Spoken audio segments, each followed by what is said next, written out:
চলেন আমি আপনার কাছে বোঝাতে চেয়েছি, লক্ষ্য করে দেখা যায় তাহলে কলেমা শরীফ পড়া হয় লা ইলাহা ইল্লাল্লাহু মুহাম্মাদুর রাসূলুল্লাহ। ওরা মুহাম্মাদুর রাসূলুল্লাহ কেটে বাদ দিয়েছে।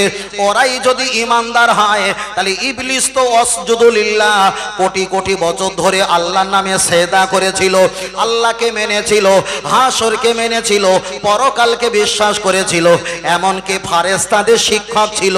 তাহলে ওই ইবলিস তো লা ইলাহা ইল্লাল্লাহ পড়েছে। আর যখন নবী আদমকে দাঁড় করিয়ে দেওয়া হয়েছে, নবী আদমকে সম্মান ইজ্জত মার্জনা মোহাব্বত যখন না করেছে, এত ইবাদত এত তাসবিহ এত তেলাওয়াত ফেরেশতাদের শিক্ষক হওয়া সত্ত্বে নবী আদমকে মেনে নেওয়া না কারণে আমার আল্লাহ তাকে শয়তানের লিডার বানিয়েছে।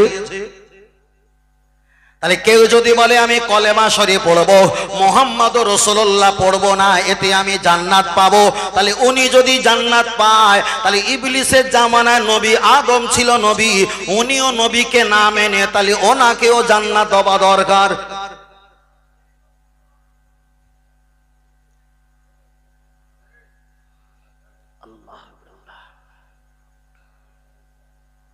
বক্তব্য যদি খুব ভালো করে শোনেন, একদম কেটে কেটে, আশেপাশে যে কটা মাথা মোটা কপাল ফাটা রয়েছে না, গালে পান দিয়ে ও কি বলেছে সব মুখ বেঁকে যাবে। আল্লাহ, ও আমার সোনা মানিকেরা, গিয়ে চলে যাওয়া যায়, লক্ষ্য করে দেখা যায় তাহলে আল্লাহকে মানলে যদি জান্নাত পাওয়া যায়। ইবলিস তো আল্লাহকে মেনেছে, উতবা উতাইবা আল্লাহকে মেনেছে, ফেরাউন তিনি আল্লাহকে মেনেছে, আবু লাহাব তিনি আল্লাহকে মেনেছে, আবু তালেব কাবার মাতোয়াল্লি উনিও কাবার মালিক আমার আল্লাহকে মেনেছে। ওরা যখন নবীকে না মেনেছে, আমার আল্লাহর কোরআন তাদের কাফের ফতোয়া দিয়েছে। আমাদের দলের ছেলেরা যারা নামাজ পড়ে, রোজা রাখে, হজ করে, যাকাত দেয়, এরাও আল্লাহকে মেনেছে, নামাজকে মেনেছে, রোজা যাকাতকে মেনেছে। এরা যদি মুহাম্মাদুর রাসূলুল্লাহ কেটে যদি বাদ দেয়, ওই জামানার ঈমানদারেরা ওদেরকে কাফের ফতোয়া দিয়েছিল, আর এই জামানার ঈমানদারেরা মুহাম্মাদুর রাসূলুল্লাহ কেটে দেওয়া ব্যক্তিকে ও কাফের ফতোয়া দেবে। চলেন আমি আপনাকে বোঝাতে চাই, লক্ষ্য করে দেখা যায় আমরা এখানে ওয়াজ নসিহত করি। ওয়াজ করতে গেলে নবীর কথা বেশি বলতে হয়, নামাজ পড়তে গেলে নবীর নিয়ম বেশি পালন করতে হয়, হজ করতে গেলে নবীর নিয়ম বেশি পালন করতে হয়, ইবাদত করতে গেলে দুনিয়াতে বসবাস করতে গেলে নবীর নিয়মকে বেশি পালন করতে হয়। যদি বলেন হুজুর ব্যাপারটা বুঝতে পারলাম না, চলেন একটা বার এগিয়ে যাওয়া যাক। নামাজ পড়তে গেলে কোরআন লাগে না হাদিস লাগে?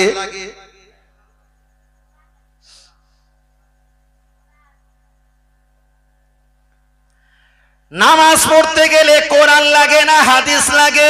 40টা বছর বড় ভাই শুনেছ কোরআন লাগে, 65 বছর শুনেছ কোরআন লাগে।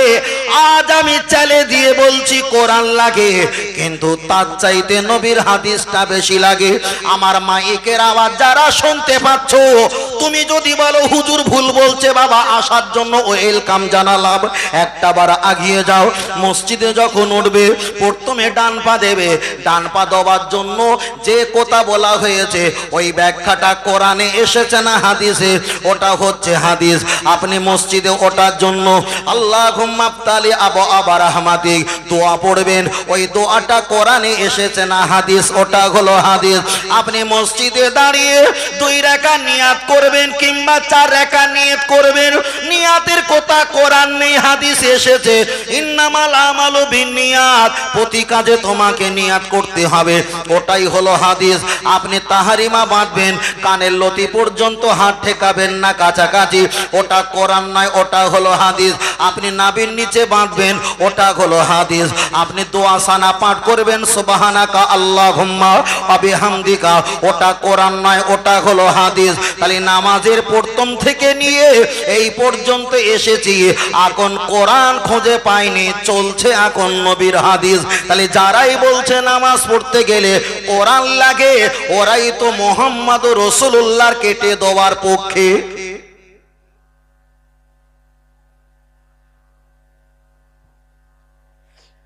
এবার বলেন ছানা পড়ার পর আমরা আউযু বিল্লাহি মিনাশ শাইতানির রাজিম বলি না?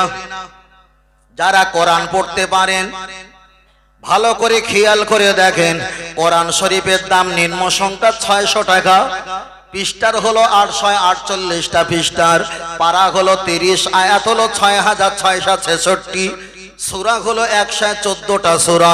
টোটাল কোরআন শরীফের ভিতরে কোন জায়গা আউযু বিল্লাহি মিনাশ শাইতানির রাজিম লেখা নেই, ওটাই হলো হাদিস। কিন্তু এত বছর পড়ে এসেছি তো আউযু বিল্লাহি মিনাশ শাইতানির রাজিম বলিনি, কিন্তু ওটা হাদিস, ওটা কোরআন না। চান্ডি তো ঘুরে যাবে। এবার কোরআনের কোন একটা সূরা পাঠ করতে গেলে আমরা বিসমিল্লাহির রহমানির রহিম বলি।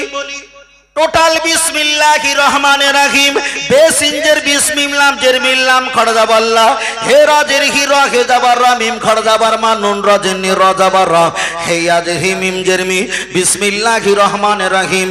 अल्लाह के नाम से शुरू करता हो जो बड़ा मेहरबान निहात रहम वाला है।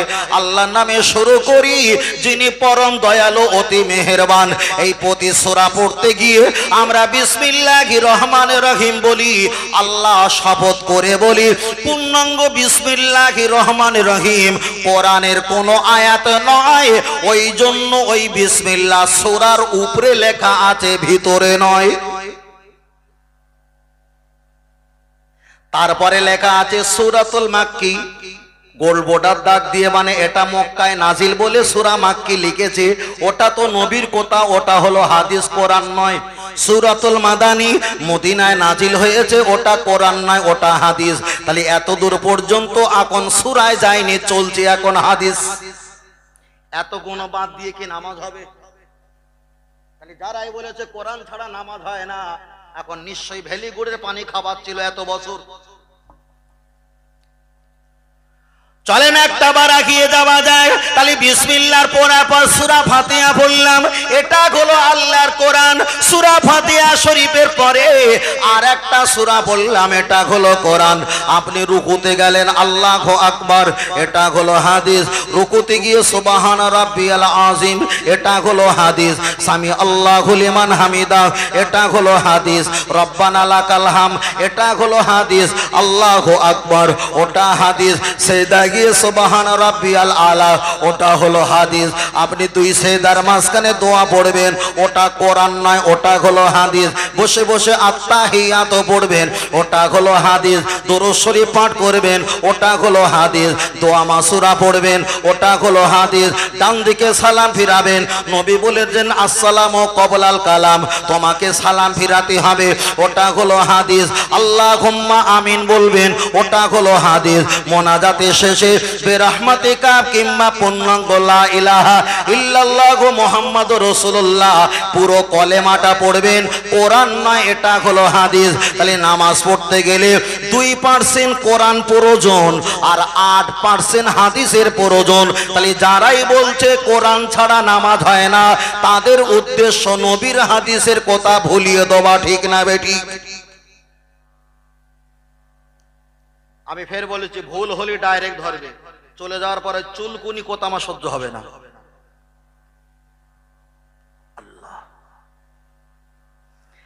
তাহলে এত বছর আমরা শুনেছি কোরআন ছাড়া নামাজ হয় না, কিন্তু আমাদের মুফতি সাহেবরা ঠিক কি বেঠিক এটা আমি বলছি না। মুফতি সাহেবরা মাদ্রাসার জীবনে যখন পড়তাম, আম্মা পাড়া ইয়াসানাল কোরআন যখন পড়তাম, হুজুরকে বলতাম হুজুর আমি তো সূরা জানি না। হুজুর বলতেন 30 বার সুবহানাল্লাহ পড়ে নামাজ পড়। ওটা ঠিক কি বেঠিক ওটা পরের ব্যাপার, তবুও বোঝাতে চেয়েছে কোরআন ছাড়া নামাজ হতে পারে। কিন্তু আমি আপনাকে বললাম আপনাকে কোরআন পড়তে হবে, না পড়লে নামাজ হবে না। কিন্তু কোরআনের পার্সেন্টেজ হলো 2% আর হাদিসের পার্সেন্টেজ হলো 8%। তাহলে যেখানে আল্লাহর কোরআনের সম্পর্ক তার চাইতে বেশি নবীর সম্পর্ক।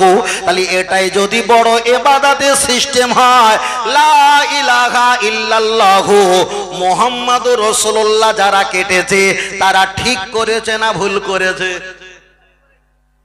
বড় ইবাদতে যদি আল্লাহ এই সিস্টেম দেয়, নবীর সিস্টেমটা বেশি।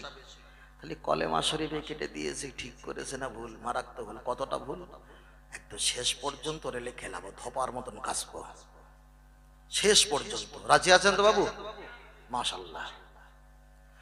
চলেন আমি আপনাকে বোঝাতে চেয়েছি, আমরা ডাহনে বানে সালাম ফিরকার দোনো হাত ওটা করা দোয়া মাঙ্গি, আমরা দুটো হাত তুলে মোনাজাত করি, ইয়ানি কান্দো সে উঁচি না কারো, আমরা কানের উপরে হাতটা পর্যন্ত তুলি না, তোলা যাবে না। দোয়া যখন শেষ, দোয়া যা ফারেক হোক, আর দোয়া যখন শেষ হয়ে যায়, দোনো হাত মুহ পার ফিরলো, আমরা দুটো হাত মুখ থেকে ফিরে নিয়ে আসি, আর একটাই আমরা তসবিহ পাঠ করি। অনেকে বলি বিরহমাতিকা ইয়া আরহামার রাহিমিন, আবার অনেক হুজুর আছে তারাই বলে আলহামদুলিল্লাহি রাব্বিল আলামিন, আবার অনেক হুজুর আছে লা ইলাহা ইল্লাল্লাহু মুহাম্মাদুর রাসূলুল্লাহ। তাহলে তাসবিহ হলো কয়খানা? তিনখানা। বেরহমাতিকা আলহামদুলিল্লাহ লা ইলাহা ইল্লাল্লাহ, তিনখানা তাসবিহ।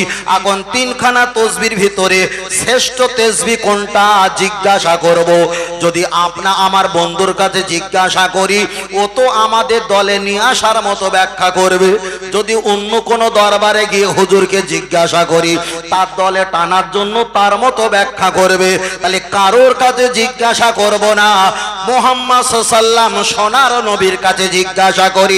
ও আল্লাহর নবী, এখানে আলহামদুলিল্লাহ বলে মোনাজাত শেষ করলেন, একজন বিরহমাতিকা বললেন, একজন কলেমা শরীফ পড়লেন, কোনটা সবচাইতে ভালো তাসবিহ? নবী আমার জানিয়েছে আফদালুল ইবাদাত ইবাদাতি সালাত, সবচাইতে বড় ইবাদত হলো নামাজ। হুজুর বলেছে নামাজ বড় ইবাদত, ওই মৌলী সাহেব বড় ইবাদত নামাজটা নিয়েছে। নবী বলেছেন আফদালুত তিলাওয়াত তিলাওয়াতুল কোরআন, সবচাইতে বড় তেলাওয়াত হলো আল্লাহর কোরআন। হুজুর তখন ওই বড় তেলাওয়াত 24 ঘন্টা পড়ে। কেন? নবী বলেছে বড় ইবাদত নামাজ, নবী বলেছে বড় তেলাওয়াত হলো আল্লাহর কোরআন। এবার নবী জবাব দিয়ে বলছেন আফদালুজ জিকরি জিকরি লা ইলাহা ইল্লাল্লাহু মুহাম্মাদুর রাসূলুল্লাহ সাল্লাল্লাহু আলাইহি ওয়াসাল্লাম, সবচাইতে বড় জিকির হলো তোমার নবীর নামের কলেমা। আর একটু জোরে হবে। তাহলে যে নবী বলেছেন বড় ইবাদতের নাম কি? নামাজ। আওয়াজ দিয়ে বলেন বড় ইবাদতের নাম কি? বড় তেলাওয়াতের নাম কি? তাহলে হুজুর নামাজ পড়ে, হুজুর কোরআন পড়ে, কেন? নবী বলেছে বড়। কিন্তু হুজুর মুহাম্মাদুর রাসূলুল্লাহ পড়ে না কেন? এখানে মুহাম্মদ গ্যাস আছে বলে আল্লাহর ইবাদত নিয়েছে, আল্লাহর কোরআন নিয়েছে। সেই নবী তো ওই জবানে বলেছে বড় জিকির হলো কলেমা, হুজুর কলেমা ছেড়ে দিয়েছে।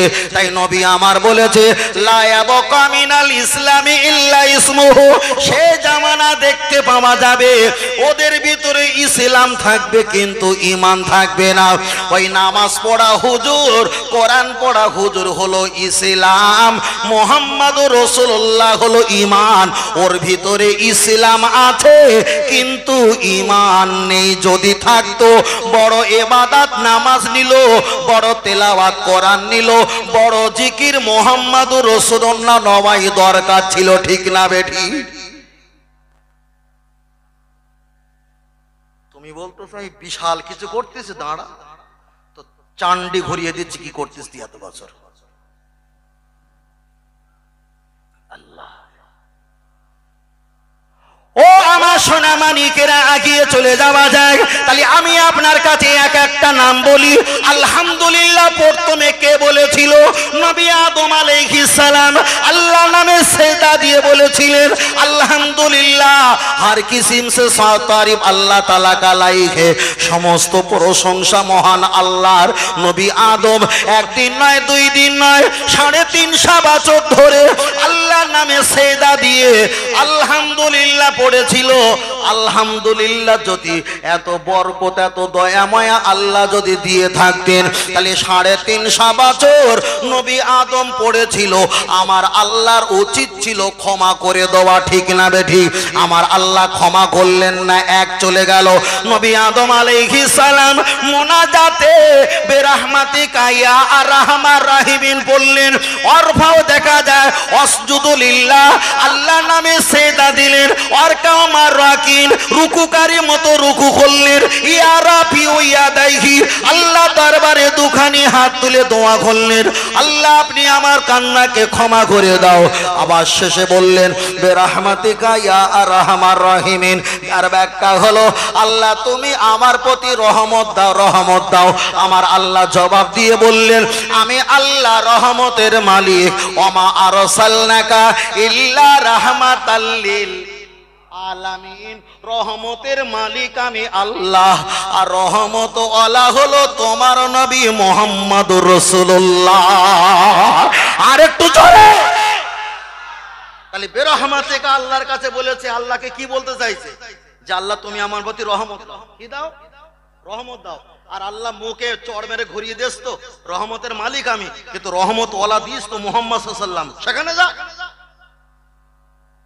তাহলে নবী আদম আলাইহিস সালাম 350 বছর বেরহমাতিকা পড়েছে আলহামদুলিল্লাহ পড়েছে কুছ কাম নেহি হোতা কিছুই হলো না বশিরাত আল্লাহ মজরা একটা কিতাব লিখেছে কিতাবটার নাম হলো মিলাদে মুস্তাফা জিবরিল আমিন আমার নবীর নামটা নিয়ে যখন মুহাম্মদ রাসূলুল্লাহ আজানের বাক্য দিয়েছে নবী আদম আলাইহিস সালাম বললে এই নামটা বললে দোয়া চাই এই নামটা নিয়ে যখন দোয়া চেয়ে যে কোরআন বিবরণ দিয়েছে আদামির রাব্বিহি বিকালিমাতিন ফাতাবা আলাই ইন্নাহু আত-তাওয়াবুর রহিম মুহাম্মাদের নামের কলেমার কারণে আল্লাহ তার কান্নাকে ঠান্ডা করে দিয়েছে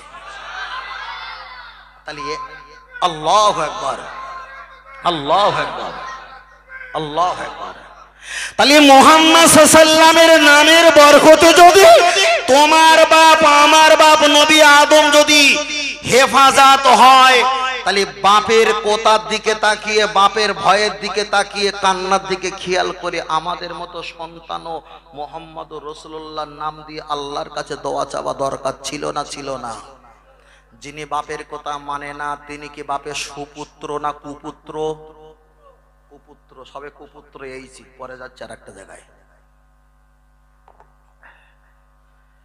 চলেন আমি আপনাকে বোঝাতে চেয়েছি খুব ঠান্ডা মাথায় আপনাকে খেয়াল করতে হবে লক্ষ্য করে দেখা যায় আমরা নামাজ পড়ি আর নামাজ পড়ার সময় আল্লাহর নামে তাসবিহ তেলাওয়াত করি আমরা মুহাম্মদুর রাসূলুল্লাহ সাল্লাল্লাহু আলাইহি ওয়াসাল্লাম আমরা পড়ে থাকি চলেন একটাবার আগিয়ে যাওয়া যাক লক্ষ্য করে দেখা যায় নবী আদম আলাইহিস সালাম কিতাবটার নাম হলো রাউজাতুশ শুহাদা নবী আদম আলাইহিস সালাম জান্নাতের ভিতরে প্রবেশ করলেন তখন আম্মা জান মা হাওয়াকে আল্লাহ দান করলেন না আমার আল্লাহ জিজ্ঞাসা করে বললেন ও নবী আদম আলাইহিস সালাম কাইফা হালকা তোমার কি খবর বলো নবী আদম বললেন আলহামদুলিল্লাহ শুকরিয়া আল্লাহ আপনার প্রতি শুকরিয়া ভালো খবর আমার আল্লাহ মনের খবর জানতে পেরে নবী আদম আলাইহিস সালামের কাছে আমার আপনার আম্মা জান মা হাওয়া আলাইহাস সালামকে আমার আল্লাহ দান করে দিলেন নবী আদম আলাইহিস সালাম উনি যখন গায়ে একটা বারে স্পষ্ট করতে যাবে আমার আল্লাহ জবাব দিয়ে বললেন ও নবী আদম রে তোমার কাছে স্ত্রী আমি দান করলাম কিন্তু তোমার স্ত্রী এখন হালাল হলো না বিয়ে হলো না কেমন করে তুমি গায়ে স্পষ্ট করো জবাব দাও আমি ঘটনা বলছি না বেরহমাতিকা লাইনে যাচ্ছি আমি লাইফে ঘটনা বলিনি নবী আদম আলাইহিস সালাম আল্লাহকে জিজ্ঞাসা করলেন আল্লাহ তাহলে আমার স্ত্রী হালাল করার উপায় কি আমার আল্লাহ বললেন আমি ফেরেশতা পাঠিয়ে দেব তোমার বিবাহের কাজটা সমাধা করবে আল্লাহ ভালো তবে নবী জেনে রেখে দাও আমার এই বিবাহের কারণে তোমার এই বিবাহের কারণে দেনমোহ দিতে হবে নবী আদম তখন কেঁদে ফেললেন আল্লাহ এই জান্নাত পাক পবিত্র সবই আপনার আমার বলে কিছুই নয় আল্লাহ আপনি আমাকে দান করেছেন কিন্তু জান্নাতে দেনমোহর আমি কোথায় পাবো আমার নিজের অর্থের টাকা আল্লাহ আমার কিছু না আমি দিতে পারবো না আমার আল্লাহ পাক জানিয়ে দিলেন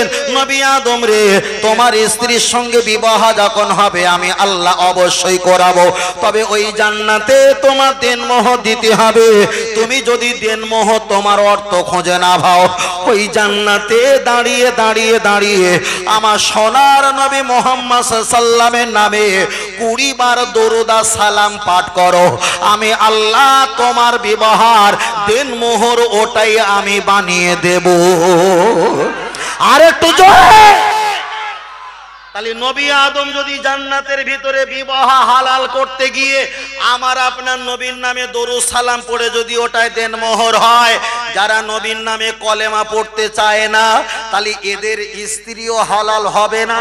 কেন? এদের তো ঈমান নেই। কথা বোঝেন না? স্ত্রী হালাল হবে? হবে না। ইবাদত হালাল হবে? হবে না। রোজা হালাল হবে? হবে না। হজ হালাল হবে? হবে না। দুনিয়ার কোনোটাই ইবাদত কবুল হবে না। কেন? মুহাম্মদ যেখানে আমার আল্লাহর রহমত সেখানে। বলো সুবহানাল্লাহ। আর একটু জোরে হবে না? এ ছেলেরা একটু জোরে বলো সুবহানাল্লাহ। নারে তাকবীর।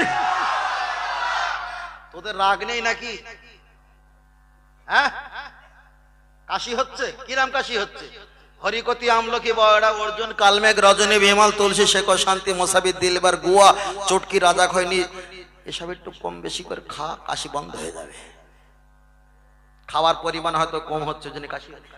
খাওয়ার পর বেশি হলি তোর তো গালে আছে, তো দেখতে পাচ্ছি তো আমি। কি হচ্ছে? একটু কম খা ছেলেরা। এ খাওয়া হয়তো যুবক হালাতে ছাড়া যায় না, কিছু একটা গালে দিলে কাজ করে, ভালো লাগে, এটাই মানি, কিন্তু উপকার নেই, ক্ষতি। চেষ্টা করবেন একটু কম খাওয়ার জন্য, চেষ্টা করবেন একটু কম খাওয়ার জন্য। তবে আমার দাদিরা আগে সুপারির দাম যদি বেশি হতো, তখন খাজুরের আঁটি এক জায়গা করে দিয়ে কুচি কুচি করে খাজুরের আঁটিতে পান খেতেন। তবে তারা পান খেতে ছাড়তেন না, মানে আমাদের চাইতে বড় নেশা করছিল। ঠিক না বেটি? আমাদের চাইতে বড় নেশা করছিল। বলে পান খাবো নি, মানে ওই খাজুরের আঁটিতে পান খাবে। আল্লাহ আল্লাহ আল্লাহ আল্লাহ। চলেন আমি আপনাকে বোঝাতে চেয়েছি, নবী আদম আলাইহিস সালাম জান্নাতে সুখ শান্তি পেতে গিয়ে কাকে মহব্বত করতে হয়েছে? আমার আপনার নবীকে। যে হুজুর বলছে মুহাম্মাদুর রাসূলুল্লাহ বললা শিরক হবে, ওই হুজুরকে উলঙ্গ করে দাও। মাথার টুপি এটা মুহাম্মাদুর রাসূলুল্লাহ, মুখে দাড়ি এটা মুহাম্মাদুর রাসূলুল্লাহ, গোল পিরহান মুহাম্মাদুর রাসূলুল্লাহ। সুবহানাল্লাহ, আলহামদুলিল্লাহ, ইয়া আল্লাহ ইয়া মান ইয়া রাজ্জাক ও ফাত্তাহু গনিউ, আল্লাহু ইয়া আজিজ ইয়া কাফি, এত কোন তাসবিহ শিখিয়েছেন, সেটা হলো মুহাম্মাদুর রাসূলুল্লাহ। নামাজ পড়া শিখিয়েছেন আমার আপনার নবী, হজ করা শিখিয়েছে আমার আপনার নবী, ইবাদত করা শিখিয়েছেন আমার আপনার নবী। আল্লাহকে চিনিয়েছেন কে? আমার আপনার নবী। জান্নাতের আশা করতে বলেছেন আমার আপনার নবী। জান্নাত থেকে বাঁচার জন্য সিস্টেম করে দিয়েছে, সেটা আমার আপনার নবী। আল্লাহ ফেরেশতার কাছে অনেক কিছু দিয়েছেন, আমার আল্লাহ নামাজ দিলেন না। নবীর হাতে আমার আল্লাহ সিদরাতুল মুনতাহা আরশে আজিমে আমার আল্লাহ হাবিবকে নামাজ দিয়েছে, নামাজ দিয়েছে। যারা এখানে দাঁড়িয়ে দাঁড়িয়ে নবীর প্রতি সালাম পাঠ করলে অনেকে পাকাল মাছের মতো গলি কেটে চলে যায়, অনেকে মুখ নাড়ে, বাবা কোনো অসুবিধা নাই। মক্কা মদিনা শরীফে রাসূল পাকের প্রতি সালাম যদি না পারো, কেউ তোমার কৈফাত করবে না, কোনো অসুবিধা নাই। তুমি এখান থেকে পালাতে পারো, মদিনা শরীফে রাসূলের মাজার শরীফ থেকে পালাতে পারো, কিন্তু তোমার যেখানে জ্ঞান শেষ, আমার আল্লাহর ওখান থেকে জ্ঞান শুরু। তাই নামাজটা হলো আফদালুল ইবাদাত, ইবাদাতি সালাত। পৃথিবীর সবচাইতে বড় নামাজ হলো বড় ইবাদত, কিন্তু ওই নামাজের ভিতরে আমার নবীর প্রতি সালাম দেওয়া ওয়াজিব করে দিয়েছে। আসসালামু আলাইকা আইয়ুহান নবিয়্যু ওয়া রাহমাতুল্লাহি ওয়া বারাকাতুহু। তুমি মাহফিল থেকে সালাম না পড়ে চলে গেছো, মদিনা শরীফে সালাম না পড়ে চলে গেছো, এবার তুমি যদি নামাজের ভিতরে নবীকে সালাম না দিয়ে যদি চলে যাও, তোমার নামাজ হবে না, হবে না, হবে না। তার কারণ ওখানে প্রমাণ হয়ে গেল, তুমি নামাজ পড়ে আল্লাহকে খুশি করবে, তার আগে ওই নামাজে আমার নবীকে সালাম দিয়ে খুশি করা লাগবে। আর একটু জোরে হবে না? আর একটু জোরে হবে না? তাহলে কেউ যদি বলে নামাজে সালাম পড়বো না, তাশাহুদ পড়া ওয়াজিব না সুন্নাত? তাশাহুদ পড়া হচ্ছে ওয়াজিব। সালাম নেয় না আল্লাহ পাকে, নামাজে সালাম ওয়াজিব হলো নবী পাকে। নামাজের ভিতরে সালাম দেওয়া ওয়াজিব আমার নবীকে। কোনো চাপ নেই, মিলাদ থেকে পালিয়েছো, জোর জবরদস্তি নেই। মদিনা শরীফ থেকে অত ভিড়ে তুমি চলে গেছো, কোনো চাপ নেই। কোনো দালাল পুলিশ রয়েছে সৌদি মদিনা শরীফে, পুলিশ রয়েছে কটা হারামখোর রয়েছে না, মাথায় টমেটুপি দিয়ে সব হারামখোর বলি কটা রয়েছে না, তোমাকে সরিয়ে দিয়েছে, কোনো চাপ নেই। কিন্তু নামাজের ভিতরে নবীর প্রতি সালাম না দিলে নামাজ হবে? যাওয়া কোথায়? কোন জায়গা যাবে? ইন্নাল্লাহা ইয়াকরাউকা সালামা, জিবরিল যখন আসতেন তখন বলতো ইয়া রাসূলুল্লাহ, আল্লাহ আপনাকে সালাম দিয়েছে। জিবরিল নবীকে সালাম দিয়েছে। গাছ অল হাজারা ওয়া শাজারা ইউসাল্লুনা আলাইহা, গাছগুলো পাথরগুলো নবীকে সালাম দিয়েছে। সালাম দেয় না কারা?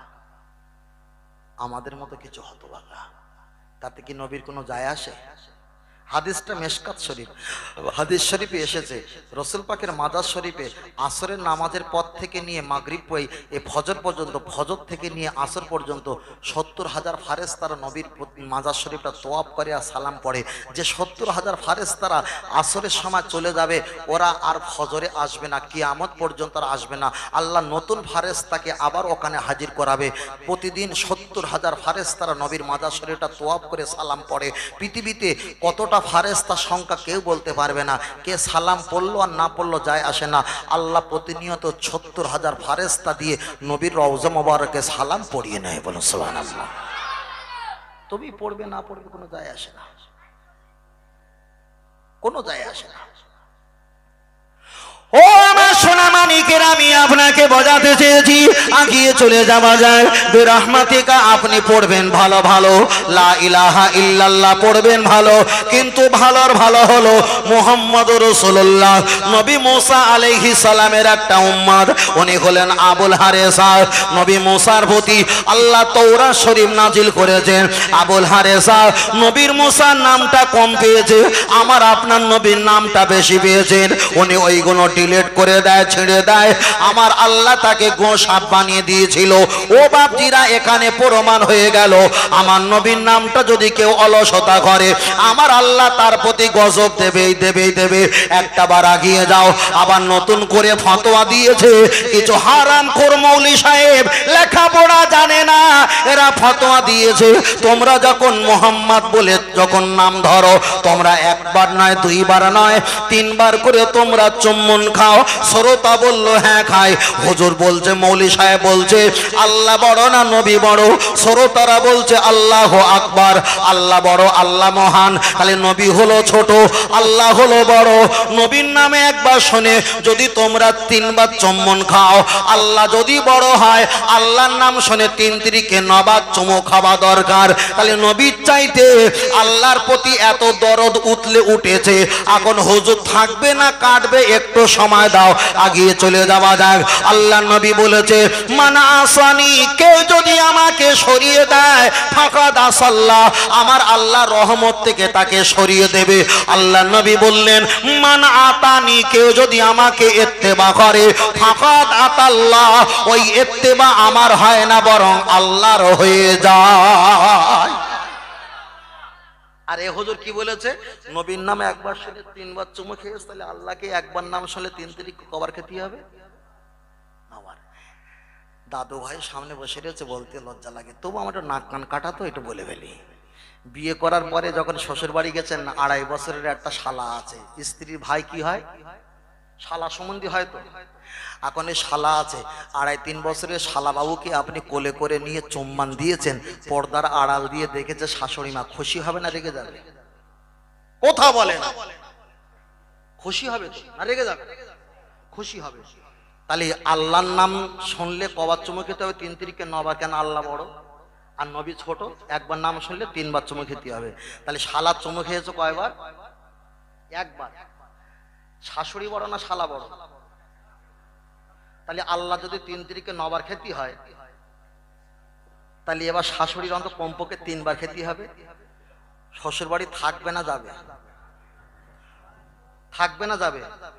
তাই আমার মন বলে, যারা বলেছে নবীর নামে একবার শুনে 3 বার খাও, আল্লাহকে 9 বার খেতে হবে, আমার মন বলে এরাও শ্বশুর বাড়ি গিয়ে শাশুড়ির চুমু খেয়েছে, ওই জন্যই এদের বাড়ি এক আর থাকে আর এক। নাম করে বলবো? এদের বাড়ি এক জেলা, থাকে আর এক জায়গায়, মানে সব মনে হয় শাশুড়ির সঙ্গে কেলেঙ্কারি হয়েছে, সব চুমু খেয়ে সর্বনাশ করে ফেলেছে। আল্লাহ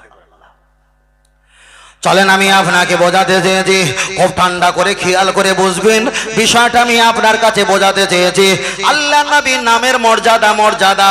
আমার ভাই বলেছিলেন নবী সম্পর্কে, ভাই বলেছিলেন রসুল সম্পর্কে। ওই বক্তব্যটা আমি একটু আগিয়ে নিয়ে চলে যাই। চলেন একটা বার আগিয়ে যাওয়া যায়। তাহলে মুহাম্মাদুর রাসূলুল্লাহ বললে কতটা উপকার, তার বিষয়ে আর একটা লজিক বলা যাক। আল্লাহর কোরআনের ব্যাখ্যা দিয়ে বললেন, ইন্নাল্লাহ, নিশ্চয়ই আমি আল্লাহ আমার হাবিবের নামে আমি জিকির করি, ও মালাইকাতাহু, আমার ফেরেশতা মণ্ডলীরা তারা দরুদ সালামে জিকির করে। ইয়া আইয়ুহাল্লাযীনা আমানু, হে ঈমানদারেরা, তোমরাও আমার নবীর নামে দরুদ সালামে জিকির করো। তাহলে এক নম্বরে আল্লাহ নবীর নামে জিকির করে, দ্বিতীয় নম্বরে ফেরেশতারা আমার নবীর নামে জিকির করে, তৃতীয় নম্বরে আমি আপনি নবীর নামে জিকির করি। চলেন আর একটা হাদিস পড়া যাক। নবী আমার হাদিস শরীফে বললেন, লা তাকুমু সাআহ হাত্তা লা ইউকালা ফিল আরদি আল্লাহু আল্লাহ। তাম পৃথিবীর জমিনে একজন যদি আল্লাহ আল্লাহ বলনেওয়ালা না থাকে, আমার আল্লাহ পৃথিবীর জমিনে কিয়ামত দেবে। এবার ছেলেরা একটু অন্তর কানটা নরম করে খেয়াল করে বলেন, কিয়ামত একদিন হবে, সত্য না মিথ্যা? সত্য, 100% সত্য। তাহলে আল্লাহ আল্লাহ বলনেওয়ালা যখন না থাকবে, তারপরে কিয়ামত না তার আগে কিয়ামত? তারপরে কিয়ামত। আল্লাহ আল্লাহ বলনেওয়ালা যখন না থাকবে, তারপরে হবে কিয়ামত, তার আগে নয়। তাহলে কিয়ামত যদি হয়, এটা যদি সত্য হয়, আল্লাহ আল্লাহ বলনেওয়ালা একদিন থাকবে না, এটাও ঠিক না বেঠিক? তাহলে যারা বলেছে লা ইলাহা ইল্লাল্লাহ, আল্লাহ তোমার কত ভালোবাসি, জিকির করেছি, এবার তুমি হিসাব করে দেখো, ওই জিকির পৃথিবীতে একদিন থাকবে না।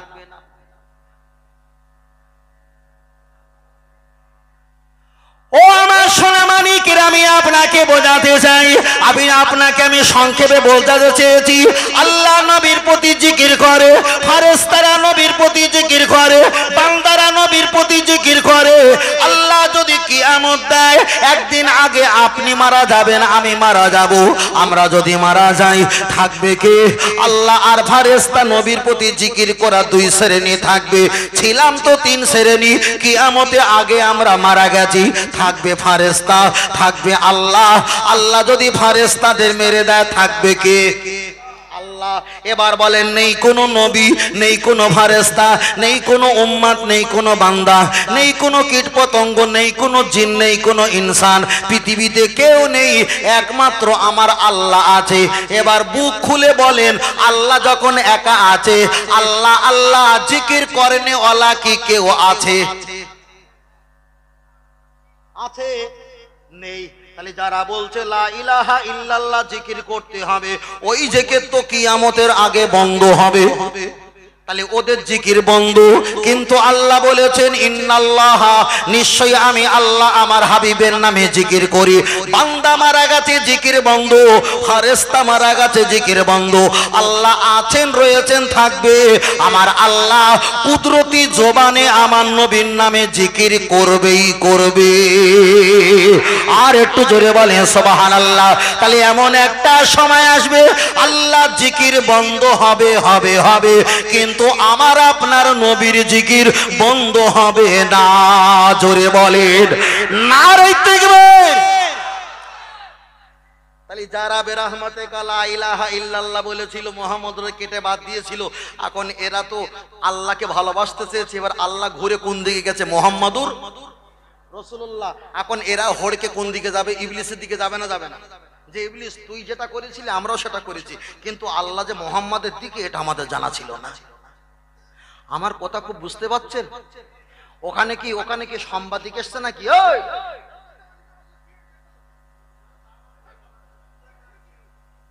ছেলেরা, তোমরা সরে যাও না, এদিকে এসো।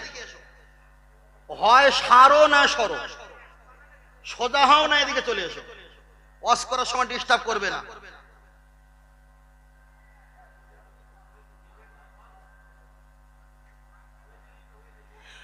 সবচাইতে বড় ব্যাপার কি জানেন? এই ছেলেগুলোকে এমন একটা অভ্যাস করা হয়েছে, এদেরকে গজল শুনিয়ে থানসাপের মতো করা হয়েছে। গজল শোনার পরে এই কেলা দেখে, ঘোড়ার কচু শুনেছিস, এই গজল শুনিয়ে ছেলেদের গুলো লাইভ শেষ করা হয়েছে। হুজুর ওয়াজ করতে, হুজুর তো গজল বলে না। এই ওয়াজটা তোদের জন্য এখন না, তোমার বাপ চাচাদের জন্য। তোরা বড় হ, পরে বুঝবি যে কোন বেথালিয়ার কষ্ট লে বলছি, পরে বুঝবি এখন না, তাই নাকি? সত্য তো। আল্লাহ ও আমার জওয়ান যুবকেরা, আমি আপনাকে বোঝাতে চেয়েছি, চলেন একটা বার আগিয়ে যাওয়া যাক। লক্ষ্য করে দেখা যায় নবী সম্পর্কে বলতে বলতে অনেকটা বিষয় লম্বা হয়ে গেলাম। তাহলে মুহাম্মদ রাসূলুল্লাহ সাল্লাল্লাহু আলাইহি ওয়াসাল্লাম একদিকে বেরহমাতে কা নবী বলেছে কলেমা শরীফ সবচাইতে শ্রেষ্ঠ। আবার ওই ব্যাখ্যায় আবার ফিরে চলে যাব। আমি আপনাকে বোঝাতে চাই নবী আদম আলাইহিস সালাম ওয়াল জিবালা, জিবালা পাহাড়ের উপরে বসে আছেন।